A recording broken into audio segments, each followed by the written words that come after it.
After the disappointment of a cancelled final series in 2020, this season has undoubtedly been the AFLW's best, with the development of talent across the nation continuing to drive the progression of the young competition. In a result that fittingly highlighted the evenness and competitiveness of this season, each of the top 4 sides recorded a win-loss record of 7-2, and were separated by percentage alone.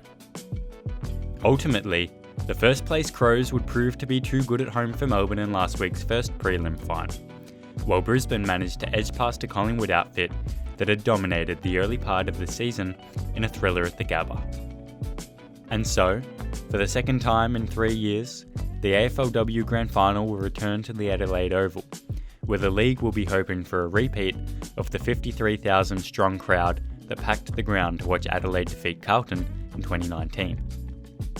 The match will feature 2 of the competition's most dominant teams to date, with both Adelaide and Brisbane playing in their 3rd Grand Final.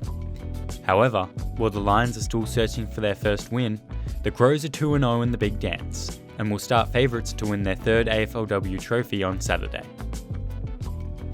This match will also be a repeat of the competition's inaugural Grand Final, in which the Crows defeated the Lions by 6 points at Metricon Stadium in 2017.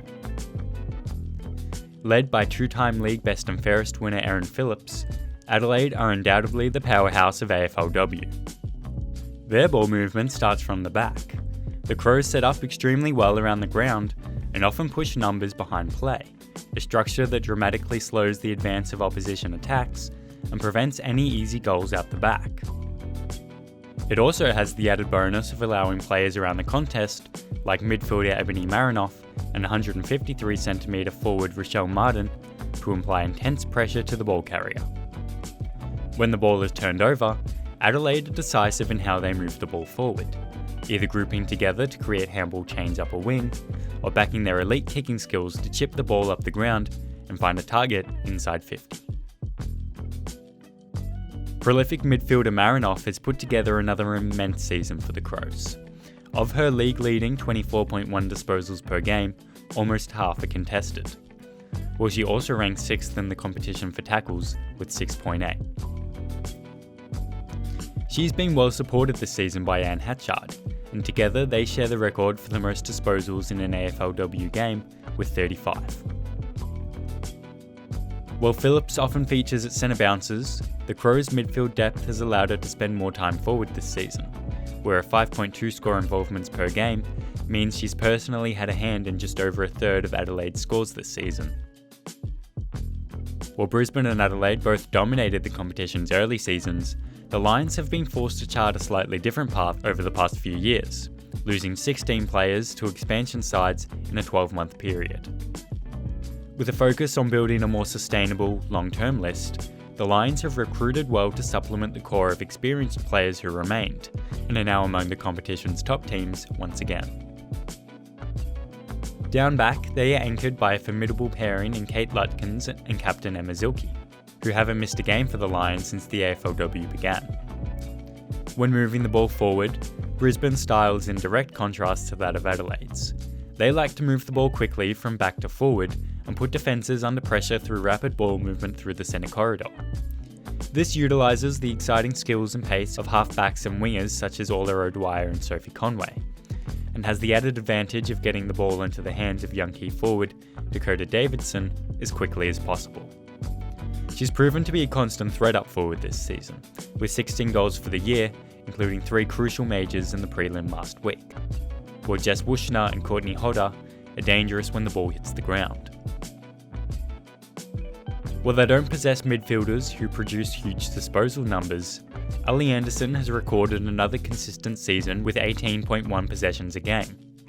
The rise of tagger Kathy Spark has seen her rewarded with an All-Australian nomination after she nullified the likes of Monique Conti and Jasmine Garner throughout the season, and if she were to gain another scalp on Saturday, it would go a long way to freeing up Anderson and giving the Lions a fighting chance in the match.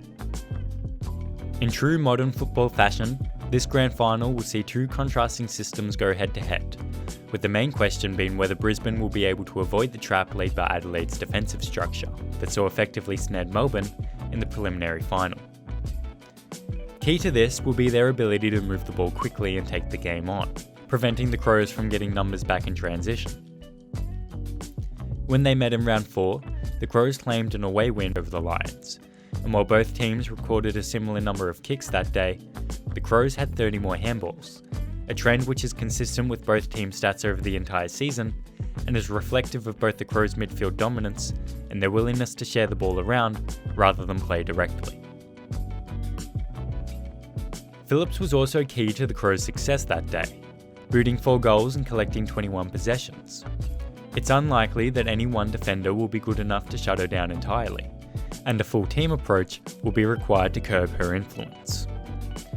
At the other end of the ground, Davidson brings plenty of energy to the Lions' attack, and if the key defender and fellow All-Australian nominee Sarah Allen is given the job on her, it would lead to a highly entertaining battle.